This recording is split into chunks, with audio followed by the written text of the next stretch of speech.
مفہوم قرآن کے لیے آپ سب بھی حاضر ہوتے ہیں، ہم بھی حاضر ہیں انشاءاللہ تعالی۔ آج آیت نمبر 83 سے گفتگو کا آغاز کرتے ہیں۔ اللہ تبارک و تعالی نے بنی اسرائیل اولاد یعقوب جو کہلاتے تھے انہی کے ساتھ مکالمہ جاری رکھا ہے اور فرمایا وَإِذْ أَخَذْنَا مِيثَاقَ بَنِي إِسْرَائِيلَ لَا تَعْبُدُونَ إِلَّا اللَّهَ، اور جب ہم نے اولاد یعقوب سے یہ پکا وعدہ لیا کہ تم اللہ ہی کی عبادت کرو گے، اللہ جل وعز کے سوا کسی کی عبادت نہیں کرو گے، کیونکہ یہ اسلام کا بنیادی عقیدہ ہے کہ عبادت کے لائق صرف ایک ذات ہے اور وہ اللہ تبارک و تعالیٰ کی، وہ وحدہ لا شریک ہے، کوئی بھی اس کا شریک نہیں ہے، تو عبادت صرف اللہ تبارک و تعالیٰ۔ وَبِالْوَالِدَيْنِ إِحْسَانًا، اور والدین کے ساتھ بھلائی کا پکا وعدہ دیا، وَذِي الْقُرْبَى، اور رشتہ داروں کے ساتھ، وَالْيَتَامَى، یتیموں کے ساتھ، وَالْمَسَاكِينَ، اور مسکینوں کے ساتھ، وَقُولُوا لِلنَّاسِ حُسْنًا، اور یہ کہ تم لوگوں سے اچھی بات کہو گے، لوگوں سے اچھی بات کرو، وَأَقِيمُوا الصَّلَاةَ، اور نماز قائم کرو، وَآتُوا الزَّكَاةَ، اور زکات دو، ثُمَّ تَوَلَّيْتُمْ، پھر تم پھر گئے، إِلَّا قَلِيلًا مِنْكُمْ، سوائے تم میں سے تھوڑوں کی، یعنی وعدہ کرنے کے بعد تھوڑے تو قائم رہے، زیادہ پھر گئے، اور فرمایا وَأَنْتُمْ مُعْرِضُونَ، اور تم ہو ہی پھرنے والے۔ تو ان کا مزاج بھی اللہ تبارک و تعالیٰ نے خود بیان کر دیا کہ بنی اسرائیل والے جو کہ خاص کر اس وقت نبی کریم صلی اللہ علیہ وسلم کے زمانے اقدس میں موجود تھے، ان سے خطاب ہو رہا تھا اور بتایا کہ پہلے بھی تم سے یہ سارے وعدے لیے گئے، تم نے پورے نہیں کیے، اور تمہارا مزاج ہی یہی ہے کہ تم وعدہ کر کے مکر جاتے ہو، وفا نہیں کرتے۔ اب اللہ تبارک و تعالیٰ کی عبادت اور اس کے ساتھ پھر حقوق العباد کا ذکر ہے ترتیب پر، اور یہ قرآن کریم کے اندر آپ دیکھیں گے اور اس طرح احادیث مبارکہ میں بھی کہ اسلام کا یہ حسن ہے کہ جہاں اللہ تعالیٰ کی عبادت کا حکم بڑے اہتمام سے دیا جاتا ہے، وہاں ساتھ ہی اللہ کے بندوں کے حقوق کا بھی ذکر ہوتا ہے۔ سورہ نساء میں آپ دیکھ لیں وَاعْبُدُوا اللَّهَ وَلَا تُشْرِكُوا بِهِ شَيْئًا وَبِالْوَالِدَيْنِ إِحْسَانًا وَبِذِي الْقُرْبَى وَالْيَتَامَى وَالْمَسَاكِينِ وَالْجَارِ ذِي الْقُرْبَى وَالْجَارِ الْجُنُبِ وَالصَّاحِبِ بِالْجَنبِ وَابْنِ السَّبِيلِ وَمَا مَلَكَتْ أَيْمَانُكُمْ، وہاں عام حکم ہے، نبی کریم صلی اللہ علیہ وسلم کی امت کو خطاب ہے کہ اللہ کی عبادت کرو، اس کے ساتھ کسی کو شریک نہ ٹھہراؤ، اور پھر آگے پوری لسٹ آ گئی اللہ کی عبادت کے ساتھ ہی حقوق العباد کی، کہ والدین کے ساتھ احسان کرو، رشتہ داروں کے ساتھ، یتیموں کے ساتھ، مسکینوں کے ساتھ، اور رشتہ دار پڑوسی کے ساتھ اور غیر پڑوسی کے ساتھ جو اجنبی ہے اس کے ساتھ، اور اپنے کروٹ کے ساتھ، یعنی جس میں بیوی یا کلیگ سب مراد ہیں، اور اسی طرح فرمایا کہ مسافر کے ساتھ اور غلاموں کے ساتھ۔ تو قرآن حکیم اور احادیث مبارکہ میں یہ مضمون بہت بہترین طریقے سے آپ کو ملے گا کہ جہاں اللہ کی عبادت کا حکم ہے، حقوق اللہ کا حکم ہے، اس کے ساتھ ہی اللہ کے بندوں کی خدمت اور حقوق العباد کا حکم ملتا ہے۔ پھر حقوق العباد کی اہمیت میں ایک حدیث شریف آپ سماعت فرما لیں۔ نبی رحمت صلی اللہ علیہ وسلم کا ارشاد مبارک ہے، اور یہ ترمذی شریف میں 2418 نمبر حدیث ہے، اسی طرح مسلم اور دیگر کتابوں میں بھی موجود ہے۔ نبی کریم صلی اللہ علیہ وسلم نے اپنے اصحاب سے پوچھا اتدرون من المفلس، کیا تمہیں پتا ہے کہ مفلس کون ہوتا ہے، غریب کون ہوتا ہے، جس کو ہماری زبان میں غریب کہتے ہیں نا، مفلس، غریب کون ہے، مفلس کون ہے؟ انہوں نے کہا المفلس فینا یا رسول اللہ من لا درہم لہ ولا متاع، اے اللہ کے رسول صلی اللہ تعالی علیہ وسلم، ہمارے نزدیک تو غریب وہ ہے جس کے پاس درہم نہ ہو، کوئی مال شان نہ ہو، متاع سامان، درہم جیسے ہمارے ہم پیسے ہیں، روپے ہیں، تو عام طور پر یہ سمجھ جاتا ہے کہ غریب وہ ہے کہ جس پاس پیسے نہیں ہیں، مال نہیں ہے۔ تو میرے آقا علیہ الصلوۃ والسلام نے فرمایا کہ المفلس من امتی، میری امت کا غریب، میری امت کا مفلس کون ہوگا؟ فرمایا کہ یاتی من یاتی بصلاتہ وصیامہ وزکاتہ، کہ وہ قیامت کے دن اپنی نماز، روزے اور زکات کے ساتھ آئے گا، یعنی اس نے نمازیں بھی ادا کی ہوں گی، روزے بھی رکھے ہوں گے اور زکات بھی دی ہوگی، لیکن ساتھ کیا ہوگا؟ وَيَأْتِي قَدْ شَتَمَ هَذَا، کہ وہ اس حال میں آئے گا کہ حقوق العباد کا لحاظ اس نے نہیں رکھا ہوگا، کسی ایک کو اس نے گالی دی ہوگی، وَقَذَفَ هَذَا، اس کو اس نے بہتان لگایا ہوگا، وَأَكَلَ مَالَ هَذَا، اور اس کا مال اس نے کھایا ہوگا، وَسَفَكَ دَمَ هَذَا، اور کسی ایک کا اس نے خون بہایا ہوگا، وَضَرَبَ هَذَا، اور کسی ایک کو اس نے مارا ہوگا، پٹائی کی ہوگی، تو یہ اس نے حقوق لوگوں کے غصب کیے ہوں گے، فَيَقْعُدُ، وہ بیٹھ جائے گا، وَيَقْتَصُّ هَذَا مِنْ حَسَنَاتِهِ وَهَذَا مِنْ حَسَنَاتِهِ، اور وہ جو لوگ مظلوم ہوں گے اس کی نیکیاں لینا شروع ہو جائیں گے، یہ ایک آئے گا جس کو اس نے گالی دی ہوگی وہ اس کی کوئی نیکی لے جائے گا، یہ جس پر اس نے بہتان لگایا وہ اس کی نیکیاں لیتا جائے گا، اور اسی طرح جس کا خون بہایا ہے وہ نیکیاں لیتا جائے گا، جس کا مال کھایا ہے وہ نیکیاں لیتا جائے گا، جس کی پٹائی کی ہے وہ نیکیاں لیتا جائے گا۔ یہ جس کو ہم بڑی بہادری سمجھتے ہیں نا، دوسروں کو رسوا کرنا یا دوسروں کا مال کھانا، ہڑپ کر جانا، تو فرمایا کہ فانیت حسناتہ قبل ان یقتص ما علیہ من الخطایا، کہ فرمایا کہ اگر اس کی نیکیاں ختم ہو گئی اس سے پہلے کہ جو اس کے گناہ تھے وہ ختم ہوتے، تو کیا ہوگا؟ اخذ من خطایاہم، اب ان مظلوموں کے گناہ اٹھائے جائیں گے، فطرح علیہ، اس پر ڈالے جائیں گے، ثم طرح فی النار، میں اس کو جہنم میں ڈال دیا جائے گا۔ نمازیں بھی لے کر آیا، روزے بھی لے کر آیا، زکات بھی ادا کر کے آیا، لیکن آج جہنم میں چلا گیا، کس وجہ سے؟ کہ اس نے اللہ کے بندوں کے حقوق کا خیال لیا تھا۔ اس سے ہمیں بھی سمجھنا چاہیے، ہمیں محتاط ہو جانا چاہیے کہ ہم اپنے دائیں بائیں جو ہمارے رشتہ دار ہیں، خاص کر والد، ترتیب بڑا کمال ہے،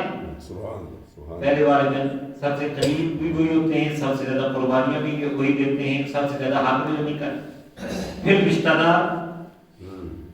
اور رشتہ داروں کے بعد پھر غیر، اور غیروں میں سب سے اہم حق یتیم کا، اور پھر مساکین جن کے پاس کچھ بھی نہیں ہوتا، مال نہیں ہوتا، غریب ہوتا۔ تو یہی آپ کو اس آیت میں بھی نظر آئے گا، جو کہ بنی اسرائیل سے معاہدہ ہوا، پکا وعدہ دیا گیا، وَبِالْوَالِدَيْنِ إِحْسَانًا، ماں باپ کے ساتھ بھلائی کرنی۔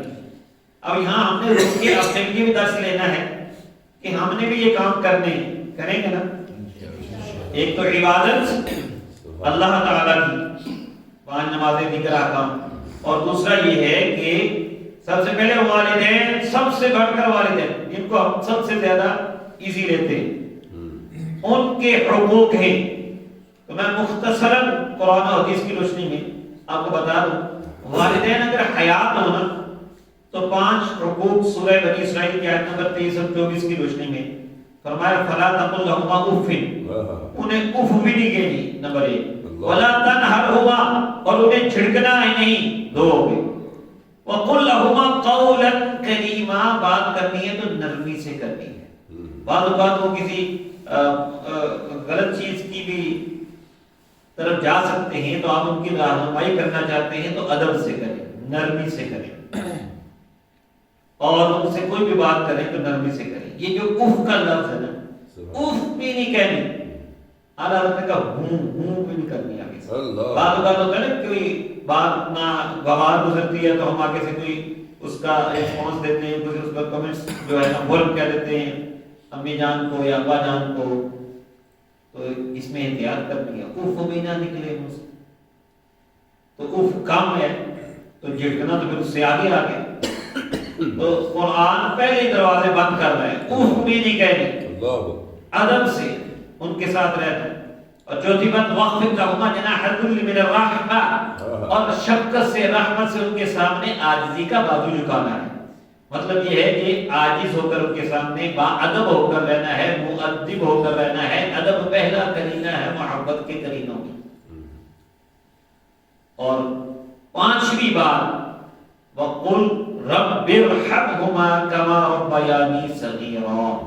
اور ان کے لیے یہ دعا کرتے رہنا ہے، رب ارحمہما، اے میرے پروردگار ان دونوں پر رحم فرما، کما ربیانی صغیرا، جیسے یہ بچپن میں میری تربیت فرماتے رہے۔ تو یہ دعا، یہ تو ویسے حیات میں بھی اور حیات کے بعد بھی جاری رہنی چاہیے۔ کون سی دعا ہے؟ رب ارحمہما کما ربیانی صغیرا، سورہ بنی اسرائیل آیت نمبر 24 سے آپ یاد کر سکتے ہیں اور اسے پڑھتے بھی رہا کریں۔ اور وفات کے بعد بھی کچھ حقوق ہیں، وہ بھی میں 5 حدیث شریف کی روشنی میں بیان کرتا ہوں۔ ابو داؤد شریف کے حدیث شریف ہے 4152 نمبر کہ بنو سلمہ کا ایک شخص نبی رحمت صلی اللہ علیہ وسلم کی بارگاہ میں حاضر ہوا، صحابی تھے رضی اللہ تعالیٰ عنہ، عرض کرنے لگے نبی کریم صلی اللہ علیہ وسلم کی بارگاہ میں کہ حل باقی من بر ابوی شیء ابرهما به بعد موتهما، یا رسول اللہ صلی اللہ علیہ وسلم کیا والدین کے ساتھ نیک سلوک کرنے کے حوالے سے کوئی ڈیوٹی میرے اوپر رہتی ہے کہ میں اس کے ذریعے ان کے ساتھ حسن سلوک کروں ان کے وفات کے بعد؟ یعنی زندگی میں تو جو کچھ ادب کرنا ہے اور جو احترام کرنا ہے، جو خدمت کرنی ہے، وہ مجھے سمجھ آ رہی ہے، لیکن میں یہ سمجھنا چاہتا ہوں کہ اگر وہ دنیا سے چلے جائیں تو اس کے بعد بھی میری کوئی ڈیوٹی ہے؟ قال نعم، نبی پاک نے فرمایا ہاں ہے۔ اور 5 کام بتائے، سنیے گا غور سے، ان پر عمل کی کوشش کیجئے گا۔ ان کے والدین دنیا سے چلے گئے، خاص کر وہ توجہ سے سنیں۔ فرمایا الصلاۃ علیہما، ان کے لیے دعائے رحمت کرنی ہے، ایک الاستغفار لہما، دوسرا ان کے لیے بخشش کی دعا کرنی ہے۔ 5 نمازیں پڑھیں نا تو ہر نماز میں آپ کو موقع ملے گا ربنا اغفر لی والی والدیّ پڑھنے، یا اللہ مجھے بھی بخش دے، میرے والدین کو بخش دے۔ اور تیسرا فرمایا انفاذ وعدہما، ان کے وعدہ کو نافذ کرنا ہے۔ انہوں نے کسی سے انفاذ عہدہما، انفاذ عہدہما من بعدہما، ان کے بعد جو ان کے وعدے ہیں، ایگریمنٹ ہیں جو شریعت کے مطابق ہیں، جائز ہیں، ان کو نافذ کرنا ہے۔ اور چوتھا فرمایا کہ وصلۃ الرحم التي لا توصل الا بهما، اور وہ رشتہ داریاں جن کا تعلق انہی کی وجہ سے ہے، یعنی ددیال کی رشتہ داریاں اور ددیال کی رشتہ داریاں، اللہ اکبر، ان کے ساتھ اس نے سلوک کرنا ہے، ماں کے رشتہ داروں سے اور والد کے رشتہ داروں سے بھی اس نے سلوک کرنا ہے۔ یہ 4 ہو گئے۔ اور 5واں فرمایا اکرام صدیقہما، ان کے دوستوں کا بھی احترام کرنا ہے، یعنی باپ کے دوست ہو گئے اور ماں کی سہیلیاں ہو گئی، ان کا بھی احترام کرنا ہے۔ تو یہ والدین کے ساتھ حسن سلوک کا فرمایا کہ ان کے جانے کے بعد بھی ہمارا تعلق ان سے جڑا رہتا ہے۔ تو یہ اسلام کی رحمت بھری تعلیمات ہیں۔ تو یہاں پر کو یہ کہا جا رہا تھا کہ تمہیں یہ کہا گیا تھا والدین سے بھی بھلائی کرو، رشتہ داروں سے بھی، اور یتیموں سے بھی، اور مسکینوں سے بھی، اور تمہیں یہ بھی کہا گیا تھا کہ لوگوں سے اچھی بات کرو۔ یہ بھی بڑا ایک اہم پوائنٹ ہے، قولوا للناس حسنا۔ ہمارا ریڈیو پاکستان میں سرکاری جب اس کی نشریات شروع ہوتی ہیں نا، اس کے شروع میں یہ آیت پڑھی جاتی ہے وقولوا للناس حسنا، لوگوں سے اچھی بات کرو۔ اچھی بات کا صرف یہ نہیں مطلب کہ اچھے اخلاق سے بس پیش آ جانا ہے، اچھے اخلاق سے پیش آنا بھی اچھی بات ہے، لیکن علماء نے کہا خاص کر اچھی بات سے مراد نیکی کا حکم دینا اور برائی سے منع کرنا حکمت کے ساتھ. اور قرآن کریم میں بھی وَمَنْ أَحْسَنُ قَوْلًا مِّمَّنْ دَعَا إِلَى اللَّهِ، اس سے زیادہ اچھی بات کس کی ہو سکتی ہے جو اللہ کی طرف بلاتا ہے. تو اللہ کی طرف بلانا، نیکی کی دعوت دینا، برائی سے منع کرنا، یہ بڑی ہی اچھی بات ہے. تو لوگوں سے اچھی اچھی باتیں کریں، یعنی نیک کاموں میں ان کو ترغیب دیں، برائی سے ان کو روکیں، اور اسی طرح بولے بھی تو اخلاق سے بولے. فرمایا کہ یہ سارے وعدے تم سے تھے، نماز کا بھی تھا، زکوٰۃ کا بھی تھا، لیکن تم میں سے اکثر پھر گئے اور تم ہو ہی پھرنے والے. اور اس کے بعد آگے جو 3 آیات ہیں ان کا پہلے میں پس منظر بیان کرتا ہوں، پھر ان کا ترجمہ، تو مفہوم آپ کو سمجھ آ جائے گا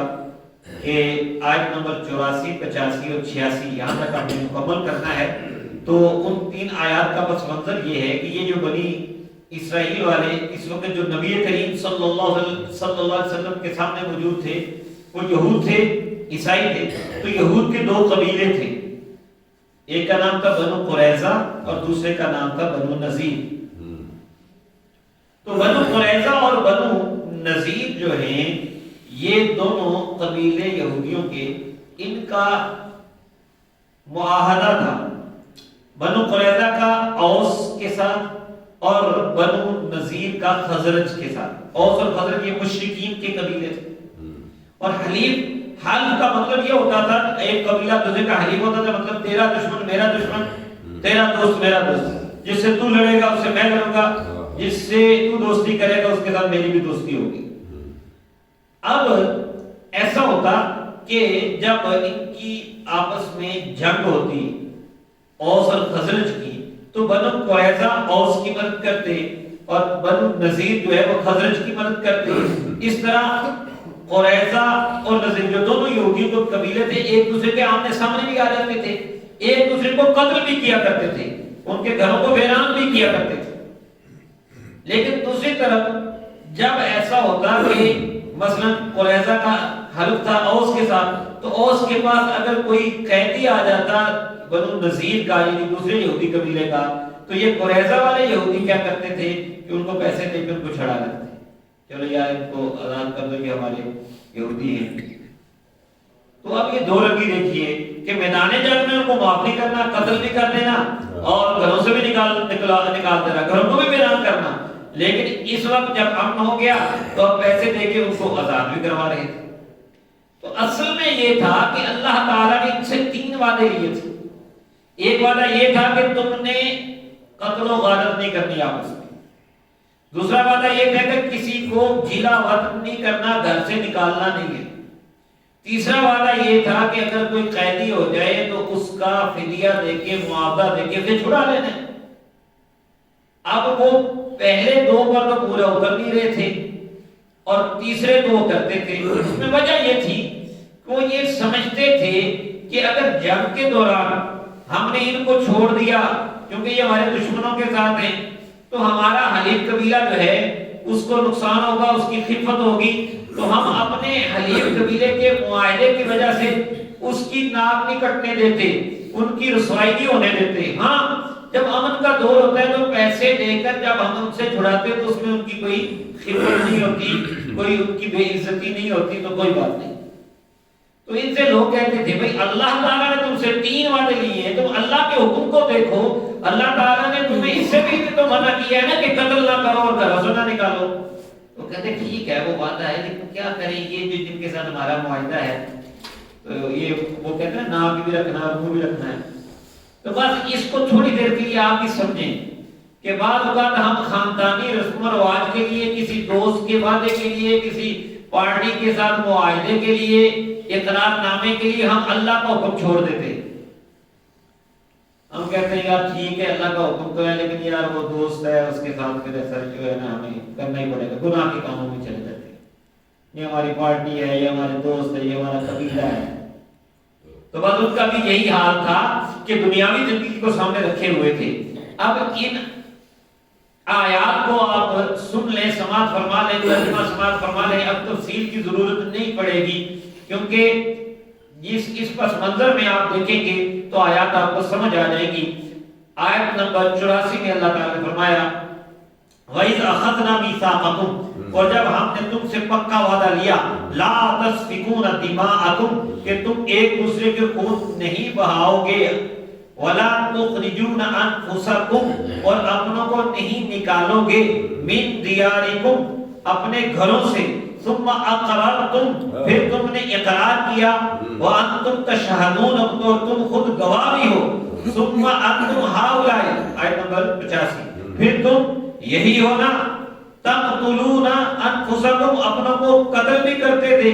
وتخرجون فریقا منکم من دیارہم، اور اپنوں میں سے ایک گروہ کو ان کے گھروں سے نکالتے بھی تھے، تظاہرون علیہم بالاثم والعدوان، گناہ میں اور سرکشی میں ان کے خلاف مدد بھی کرتے تھے۔ یہ ایک طرف رویہ ہو گیا۔ وَإِن يَأْتُوكُمْ أُسَارَىٰ، اور اگر وہ قیدی بن کے تمہارے پاس آ جاتے تو فادوہم، تو تم ان کا فدیہ بھی دے دیتے تھے اور ان کو آزاد بھی کرواتے تھے۔ وَهُوَ مُحَرَّمٌ عَلَيْكُمْ إِخْرَاجُهُمْ، حالانکہ تم پر تو ان کا گھروں سے نکالنا بھی حرام کیا گیا تھا۔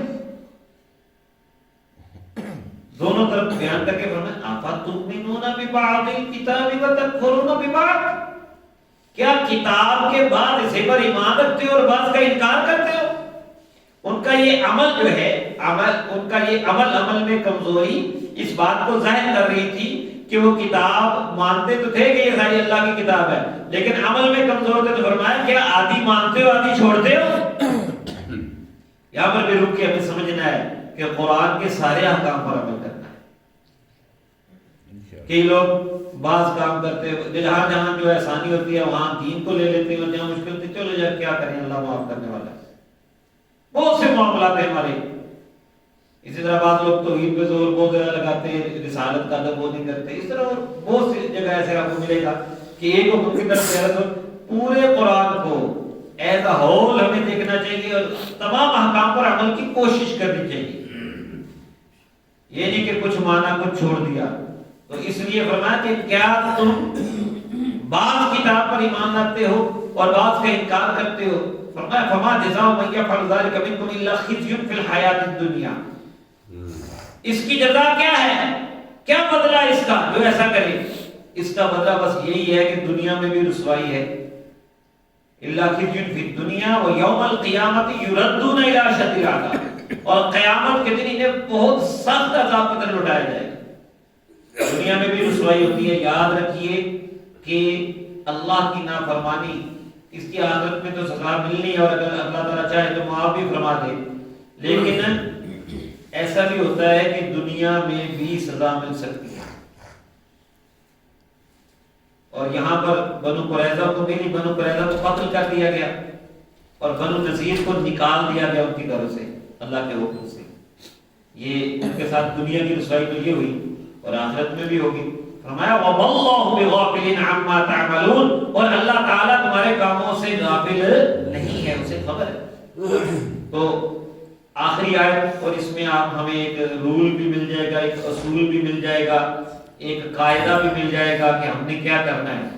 اور کیا چیز نقصان کا باعث ہے اور کیا چیز جو ہے وہ فائدے کا باعث ہے۔ ہم دنیا کو پہلے دیکھتے ہیں، آخرت کو دور دیکھتے ہیں، حالانکہ ہمیں آخرت کو پہلے دیکھنا چاہیے اور دنیا جو ہے وہ آخرت کے تابع کرنی چاہیے۔ فرمایا ان کا کام کیا تھا، اولئک الذین اشتروا الحیات الدنیا بالآخرہ، آیت نمبر 86۔ فرمایا یہی وہ لوگ ہیں جنہوں نے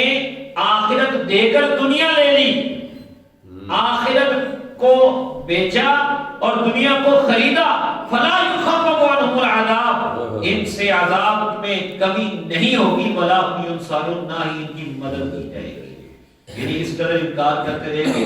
اللہ کا بھی انکار کیا اور کفر تک بھی پہنچے تو اب قیامت میں ان کی کوئی مدد نہیں ہوگی۔ اللہ تعالیٰ سے دعا ہے کہ اللہ تعالیٰ ہمیں قرآن عزیز کی تعلیمات پر عمل کرنے کی توفیق عطا فرمائے۔